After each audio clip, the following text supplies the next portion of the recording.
Hy was verlede jaar ook 'n wenner geweest. Dit toe nou vir Samuel Blanc en nou sit Simeon. Lyk my jy het nou jou wenpad gekry, nee, David? Dit is daai Ghost Corner wyn van ja, dit is maar die area, né? Dit is eintlik so mooi dat hy verlede jaar met die Sauvignon Blanc die terroir beste expression van site gekry het. Maar dit is waarskynlik een van die mooiste plekke in die land vir my, nie behalwe vir natuurlik hierdie spesifieke spesiale terroir. Wat maak dit so besonder vir hierdie kultivar? Want ek wil nog hê vir my die storie ook vertel van hoekom julle Ghost Corner is. Gaan soms so alles in mekaar. So Ghost Corner, die naam heel eerste kom eintlik van die skeepsvaders. So as hulle rondom Kaap Punt gevaar het, hulle altyd gedink dit is om die mees suidelikste punt van Afrika en dan nog weer 'n volgende suidelike punt, Kaap Agulhas.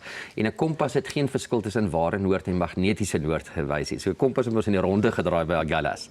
Dit is die grootste hoeveelheid skeepswrakke in die wêreld, 131 skeepswrakke. So die skeepsvaders het altyd gepraat van the Ghost Corner. Ja. En daai area is koelklimaat, 12 km van die kus af. So dis absoluut fantasties vir Sauvignon en dan vir Semillon. Ja, so almal het daardie pad byster geraak, maar jy het jou wynwenpad daar gekry nie. Jy praat met my gou oor daai area net. Wat maak dit so spesiaal vir die kultivar?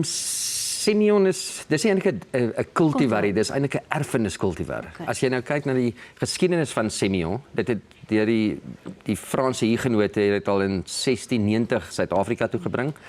En in 1822 was 94% van Suid-Afrika met Semillon geplant. Dis vir my vreeslik interessant want as jy nou vir my die naam sê my hoofkategorie witwyn, ek weet dit afronteer jou nou seker 'n bietjie, maar sommer net so by witwyn by te klap. Maar as jy nou vir my dit sê, is Semillon nie die eerste ding waaraan ek dink nie. Hoekom nie as daar dan meer as 90% van die area land destyds daarmee beplant was? Hy het eintlik verlore geraak op 'n manier met verlokser aan 1880 wat die hele land se wingerde eintlik vernietig is. En hy het nooit weer sy dominansie daarna gewys nie. En met die kwotastelsel in die 50er jare van KWV het die mense hoë produksie, meer neutrale kultivars aangeplant. Maar Semillon is 'n versteekte juweel in 'n keller. Kyk kry jy daaroor. Ja, dit is dit gee, ons het net gepraat so voor die tyd bietjie oor Sauvignon Blanc. Dit gee eintlik vir Sauvignon Blanc die versnit en dit is maar waar dit in Bordeaux vandaan kom.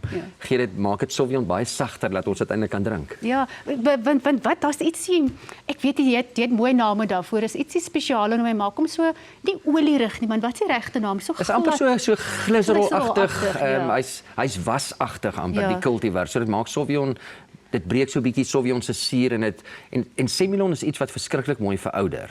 So dit is hoekom 'n Bordeaux versnit, Sauvignon Semillon. Jy moet hulle 15 jaar na oesjaar drink. Ek wou dit nou vir jou vra want dit is dalk my fout, dink nie aan witwyn nou Semillon as iets wat 'n mens kan hou en kan verouder nie. Jy moet hom verkoel en met hom drink. Semillon verouder verskriklik mooi. Hy raak hier 'n mooi glyserolagtige, amper so heuningagtig met tyd.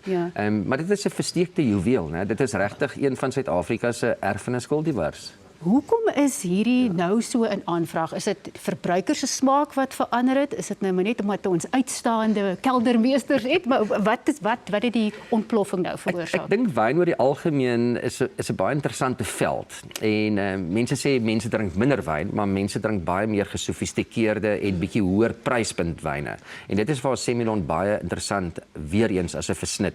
Enkel Semillon soos hierdie, daar's min goeies van hulle, maar frek, hulle bly maar mooi, né? Hulle bly baie mooi. Maar dit is 'n bietjie 'n oplewing in kultivars. Maar baie dankie vir jou en ek hoop die internasionale mark is reg vir jou.